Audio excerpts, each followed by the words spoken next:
Chapter 18. Chapter on the Tigress. Furthermore, O noble goddess, a bodhisattva gives away even their body and life to help others. How is that so? Accompanied by 1,000 bhikshus, the Tathagata, projecting bright rays of hundreds of pure and vast virtues to heaven and earth, possessing power to eclipse challengers with unobstructed wisdom, sight, and power, was passing through the regions of the Panchalas when he came to a certain forest. There he saw an area lush with dark green soft grass and embellished with assorted fragrant meadow flowers. Seeing this, the Tathagata said to the Venerable Ananda, "This site is beautiful, Ananda.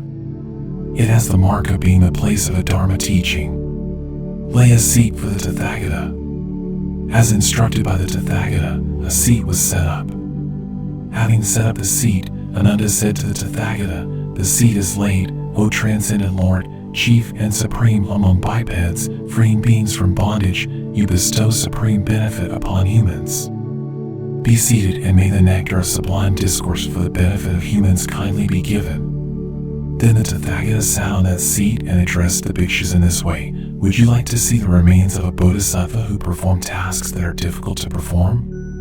When addressed in this way, those bhikshus replied to the Tathagata, "O sublime sage, the time is right for us to see the remains of one, the best of supreme beings, in whom rested inconceivable virtues of immense patience, fortitude, and wisdom, delight in calm, humility, and the mind of recollection. Tell us well."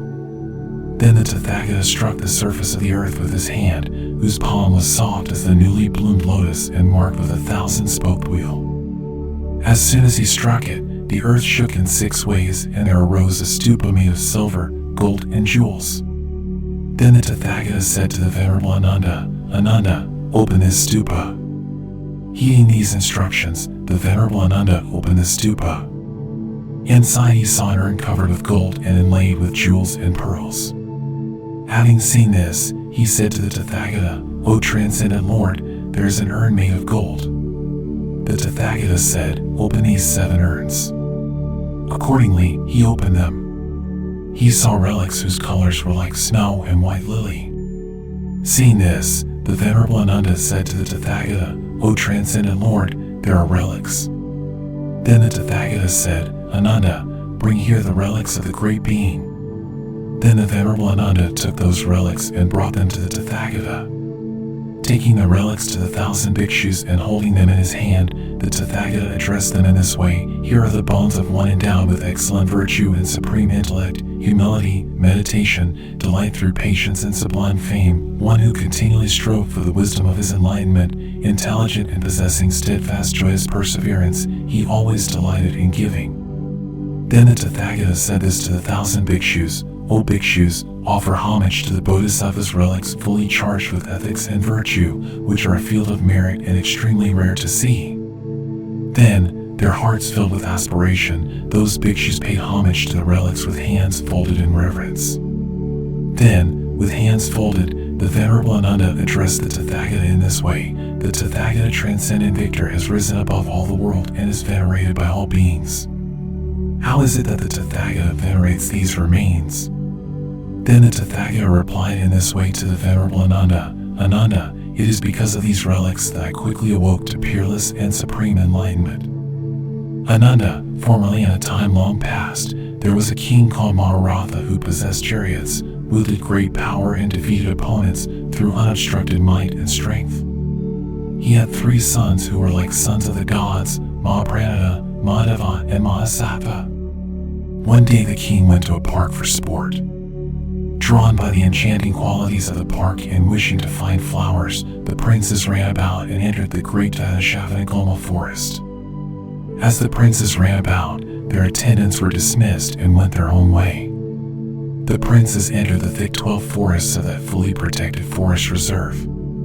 Then Mahapranita spoke to his brothers: "My heart is overwhelmed by fear. We might be killed by wild beasts. Stay close." Mahadeva said, "As for me, I have no fear, but I am anxious I might be separated from my loved ones." Mahasattva said, "Here in the forest solitude acclaimed by seers, I am not anxious nor have I fear. This heart of mine is greatly overjoyed in hope of finding opportunity for vast and great benefit. Then, as the princes strolled through the DanaMusic forest, they came upon a tigress who had given birth the previous week, surrounded by her offspring, hungry and thirsty, famished, her body extremely feeble. Seeing her, Mahayana said, "Alas, it would be 6 or 7 days since this wretch gave birth. She has not found food. Either she will die of starvation or devour her own cubs." To this, Mahayana said, "What is the food of this wretch?" Mahayana said, "Here, they say fresh meat and warm blood is food suitable for tigers, bears, hyenas, and lions." Mahayana said, "This wretch, her body tortured by hunger and thirst, has little life left. She is extremely feeble and cannot look for food. Who would sacrifice their life to save hers?" Mahayana said, "O good fellows, giving one's body is a daunting task." Mahayana said, "For people like us, feeble-minded and greatly attached to the body, such an act is difficult indeed. However, great beings embark on giving their bodies completely and dauntlessly strive for others' welfare. Moreover, born of affectionate love and compassion, are you beings who consider their bodies as just obtained in heaven or on this earth, their joyous minds most agreeable to saving others' lives, remaining steadfast, with 100-fold compassion in this case." Feeling very sad, the young prince looked at the tigress for a length of time without blinking, then went on his way. Then Mahayana had this thought, "Now the time has come for me to give this body away. Why? Although I have long guarded this putrid body, subject to death and decay, providing it with food and drink, clothing, vehicles, and luxurious beds, ultimately it is doomed to crumble and end in woe. This body has no purpose save to abandon its unknown nature. Furthermore, since it is wholly impure, it will not endure. Now I should use it for a noble end. Thus it shall be for me like a boat crossing the ocean of death and rebirth. Moreover, giving this body possessed of hundreds of abscess-like existences, filled with feces and urine, without core, like foam, bearing hundreds of worms, laying waste to what has been done, I shall attain the Dharmakaya's timeless state, free of the afflicted aggregates, sorrowless and endowed with samadhi, replete with hundreds of stainless virtues." His heart brimming with supreme compassion and resolve, he asked his brothers to leave him. "You too can go off. I am returning to the DanaMusic for a personal thing." Then Prince Mahayana left that part of the forest and returned to where the tigress was. He hung his clothes on a forest creeper and prayed, "To benefit transmigrating beings, may I attain the peace of peerless enlightenment, my mind compassionate and steadfast. I give this body which others find hard to give up, may I achieve the flawless, priceless enlightenment that bodhisattvas so keenly seek. I shall free beings in the triple worlds from the intense fear of the ocean of existence." Then Mahayana lay in front of the tigress, but the tigress did nothing to the compassionate bodhisattva. The bodhisattva thought, "Alas, she is too weak and incapable." He rose up in search of a sharp weapon and did not find one. Taking hold of a strong branch of bamboo stick, 100 years old, he cut his throat and fell down before the tigress. When the bodhisattva fell down, the earth shook in 6 ways, like a boat pounded by winds amidst the sea. The sun, as if caught by Rahu, did not shine with its rays. Flowers mingled with divine perfumes and powders fell. Then a certain goddess, her mind overwhelmed with astonishment, praised the bodhisattva. "O noble-minded one, holding all beings in your compassion, here, as you joyfully give your body, hero among men, before long and without trouble you will find pristine peace, that tranquil supreme state devoid of birth and death's pain." Then, licking the blood-stained body of the bodhisattva, the tigress reduced his body to bones without flesh and blood. Feeling the earthquake, Mahayana said to Mahadeva, "The way the earth with its seas greatly shook, as far as the oceans in all 10 directions, the way the sun lost its rays and a rain of flowers has fallen, my mind is troubled, my brother has now given his body." Mahadeva said, considering the words of compassion he spoke, and the way he keenly observed the tigress tortured by suffering and weak, nearly eating her cubs, I too am troubled. Then, overcome by extreme grief, their eyes filling with tears, the 2 young princes went back along the path to where the tigress was. They saw his clothes hanging on bamboo shoots, his bloody bones scattered about, his hair spread in every direction. Upon seeing this, they fainted and fell down upon the remains. Reviving after some time, they raised their arms and issued a wretched cry, "Alas, our beloved brother!" The king and our mother too were most devoted to their son. Our mother will surely ask, "Where did you leave the third one of you, he whose eyes are long as lotus petals?" Alas, for the two of us in this part of the forest land, living is not as good as meeting death. Having lost Mahasava, how will our parents care for us? Then, lamenting in many ways, the two young princes went on their way. Their servants, running in all directions in search of the princes, saw them and asked, "Princes, what happened? What happened?" At that moment, the queen was lying on her bed. She dreamed a dream showing separation from a loved one. Her two breasts were cut off and her teeth were wrenched out.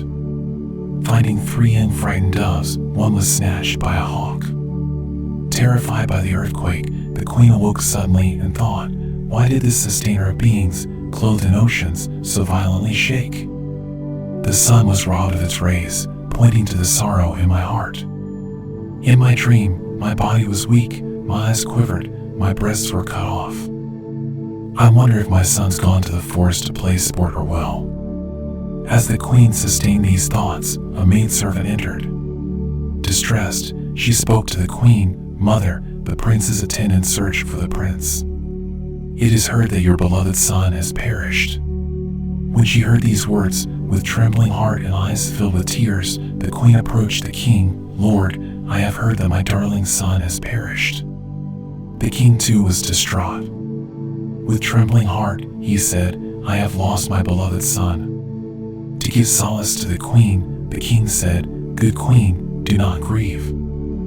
I will immediately search for our prince." As he set off, he saw a gathering of people crowding about. Then the king saw the two princes approaching from afar.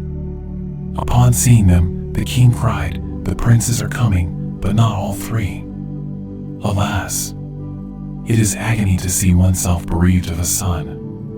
The joy of gaining a son for a man does not equal the pain of losing a son for another. Are those men not happy who have no sons in the world, or those who have met death with their children still living? Overcome with grief, the queen, like a she-camel struck in the vital part, issued a most wretched cry, "If my three sons with their assembly of servants entered the forest clearing overgrown with blossoms, my youngest darling son has not returned. Where is the last son, who is like my heart?" When the two princes came near, the king asked, "Where is the youngest of you?" Grief-stricken, their eyes filled with tears. Their mouths dry, they said nothing. The queen asked, "Where is my youngest son?" "My heart is about to burst. My body is in unbearable pain. My mind is failing. Speak at once." Then the two sons told what had occurred. Upon hearing it, the king and queen became senseless. When they regained their sanity, they wept pitifully and went to that place. Seeing the bones without flesh, blood or muscle, and the hair scattered about, the king and queen fell to the ground like trees blown down by the wind. The priest and ministers witnessed these events, then refreshed and revived the bodies of the king and queen with salve of Malaya sandal. Upon reviving, the king arose and cried this lamentation, "Alas! Beloved son, affectionate and jovial, why have you gone so quickly to death's domain? Why has death not come to me instead? Never have I felt suffering greater than this." With bedraggled hair, beating her chest, the queen too wailed pitifully. She writhed on the ground as does a fish thrown onto dry land, a female buffalo deprived of her young, a she-camel whose offspring has perished, alas! Who has crushed and scattered on the ground my darling son, this lotus, most loving? Which enemy of mine on this earth today has slain my son, of charming eyes and moonlike face, alas? When seeing the best of sons slain upon the ground, why does this body not collapse? This heart of mine is clearly made of iron, it does not crack in the face of tragic pain. Today in my dream, my breasts were cut with a sword, my teeth were wrenched from my mouth, and today my darling son is suddenly no more. Just as one of 3 doves I held was snatched by a hawk, today, surrounded by 3 sons, death has seized one. Alas, the fruit of my evil dream has come to pass. Then the king and the queen lamented in many ways. Surrounded by a large crowd, they bared themselves of ornaments, paid homage to the remains of their son, and laid his remains in this place. Ananda, if you think the young prince called Mahasava at that time, at that moment, was another, do not see it like that. Why? At that time, at that moment, I was the young prince called Mahasava. Ananda, even before I was wholly free of ignorance, hatred, and desire, I saved beings from the suffering of the hells. Now that I am free of all weakness and arrived at enlightenment's perfection, how much more would I wish to free all beings? In this way, for the sake of just one being, I have happily remained in the hell realms for eons. I have freed beings completely from the cycle of birth. With the most excellent of hearts, I have helped all beings and performed numerous different daunting tasks. Then the Tathagata at that time pronounced these verses. While seeking supreme enlightenment, I gave my body for many eons. Just as I became king or prince, so I completely gave my body. As I recall my past rebirths, once there was a king called Maharatha who had a greatly generous son called Mahasava the Sublime. And Mahasava had 2 brothers, Mahapranita and Mahadeva by name. These brothers ventured into a thick forest and saw there a tigress tortured by hunger. Agonizing was Mahasava's compassion for this being, so famished is this tigress with hunger and thirst, she will surely eat her own cubs. Thus, I shall offer my body to her. Mahasava, the son of Maharatha, saw the famished tigress and her cubs. With compassionate thought to save them, he fell down the mountain slope. The earth with its mountains shook, scattering various flocks of birds and terrifying herds of deer, and this world remained shrouded in darkness. Mahapranita and Mahadeva, his 2 brothers, looked for him in that great forest. Failing to find Mahasava, they mindlessly ran about. Overcome by grief, their hearts filled with pain, they wandered about the forest, tears streamed down their faces as they searched for their brother. Mahapranita and Mahadeva, the 2 young princes, came close to the spot where the weak tigress lay. They saw the tigress and her cubs, their tiger mouths covered with blood. On the ground were a few drops of his blood, some bones and some hair were scattered about. When they beheld the earth stained with blood, the minds of the princes were ruined, without thought. The 2 princes swooned and fell to the ground, their bodies covered with dust and with dirt. Their entourage of attendants too cried lamentations and were overcome with grief. Swiftly sprinkling water upon them, with arms upraised, they wept. The beloved queen, the mother who bore him, sat at ease in the palace, accompanied by 500 women. The moment he fell, milk streamed from her breasts and immediately turned to blood. Her body and limbs were racked by sharp pain as if they were pierced by pins. Deeply distressed, she was pierced by the arrows of sorrow. Her heart flooded with grief, she approached the king.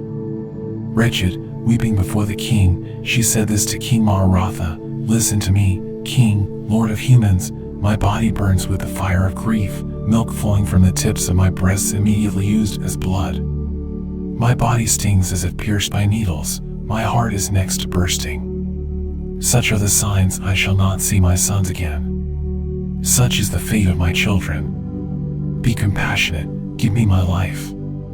Today, in my dream, I saw 3 young doves. One dove, my young son, sweet and kind, was snatched by a hawk in that place.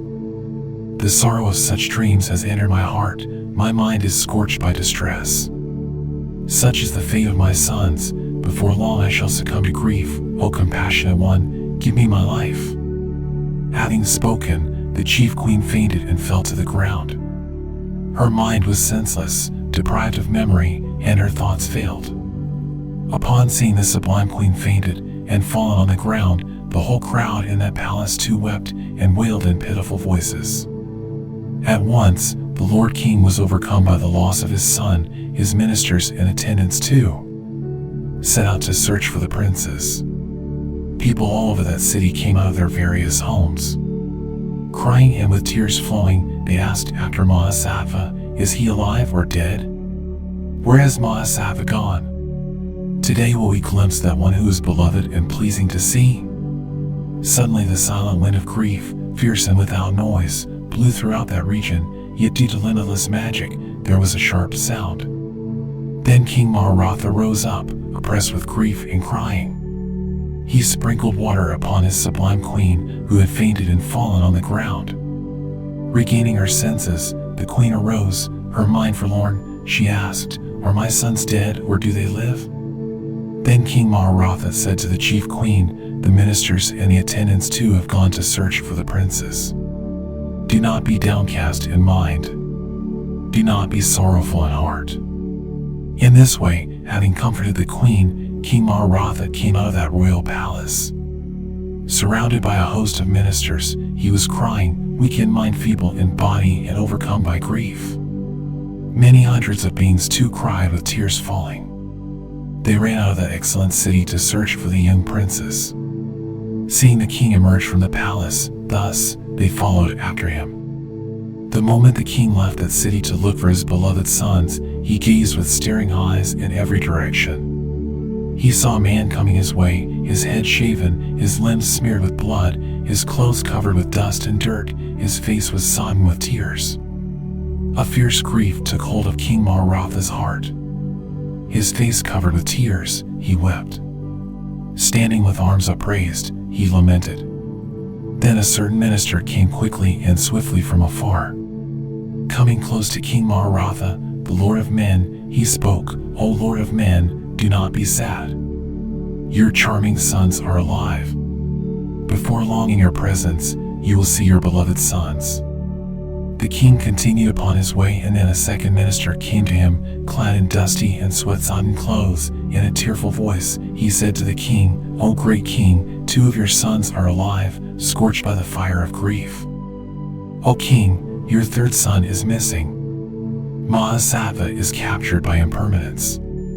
He saw a starving tigress who had given birth shortly before and was near to eating her cubs. For them young Mahasatva, his heart filled with compassion, proclaimed enlightenment's great resolve, all beings I shall set free, in future times may I realize the great enlightenment I so keenly seek. Then Mahasatva jumped down that steep slope, the famished tigress stood up. Quickly making his body without flesh, she left the prince with just a few bones. Upon hearing these dreadful words, his mind was shattered. King Maharatha fainted and fell to the ground. The fire of his grief blazed without relent. The ministers and the attendants too wept wretchedly, overcome by sorrow. They sprinkled water upon him and lamented with arms upraised.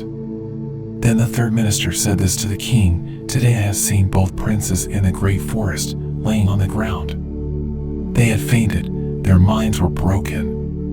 We profusely sprinkled water upon them until they revived, and rose up once more. Ablaze, they looked in the 4 directions. Standing briefly, they fell again to the ground. They lamented wretchedly in pitiful voices. With arms uplifted, they sang their brother's praise. The king's mind ebbed extremely low, and was distraught at having lost his son. In unbearable grief, he cried lamentations. Then this thought entered the mind of the king, My son Mahasatva, beloved and charming, has been captured by impermanence. The life of my other 2 sons could now be lost to the fire of grief. Therefore, I should quickly proceed there to see those sons who are pleasing to behold. On swift mounts, to the royal court of the royal palace, I will quickly bring my sons. If not, the heart of the mother who bore them is like to burst from the scorching fire of grief. Upon seeing her 2 sons she will find peace, and therefore her life will not be lost. The king, escorted by a host of ministers, mounting his elephant, went to see his 2 sons. Crying in wretched pitiful voices, the 2 princes came their way, calling out their brother's name. The king wept in anguish. He took his 2 sons and returned home. Quickly, like one in great haste, he presented her sons to the queen. I, the Tathagata Shakyamuni, was formerly Mahasatva, son of King Maharatha, who made the Tigress well. Shuddhodana, the great king, was the king called Maharatha, and Queen Maya was the sublime queen. Mahapranita became Maitreya. Likewise, Prince Mahadeva was the youthful Manjushri. The tigress was Mahaprajapati, the 5 bhikshus were 5 cubs. Then the great King Maharatha and the great Queen Wretchedly cried many lamentations. They bared themselves of all ornaments, and together with a great crowd made homage to the remains of the prince. Placing the remains of Mahasattva at this very place, they built this stupa of 7 jewels. When Mahasattva gave the tigress his body, he made this altruistic wish: by the merit of completely giving my body, may I, in future times for eons utterly beyond thought, perform the deeds of Buddhas for sentient beings. When this exposition was being given, inconceivable uncountable numbers of beings, including gods and humans, generated the altruistic intention for supreme and perfect enlightenment. And this is the reason and this is the cause for revealing this stupa here. Then, through the power of the Tathagata's blessing, that stupa entered the ground on that very spot. This ends the 18th chapter, the chapter on the Tigress, from the King of Glorious Sutras, the Sublime Golden Light.